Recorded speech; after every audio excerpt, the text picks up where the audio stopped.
विष्णु जी आपके लिए शायरी है, जरा पूरा सुनिएगा। बहुत ही प्यार से मैंने लिखा ये शायरी सिर्फ आपके लिए। हर लम्हा सिर्फ तेरा एहसास हो, तेरे साथ हर दिन हर रात हो। विष्णु जी हर लम्हा सिर्फ तेरा एहसास हो, तेरे साथ हर दिन हर रात हो। मैं चलूं तेरा साया बन के तेरे संग।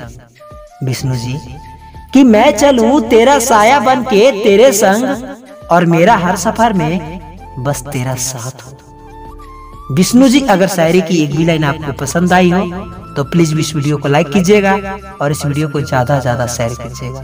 धन्यवाद।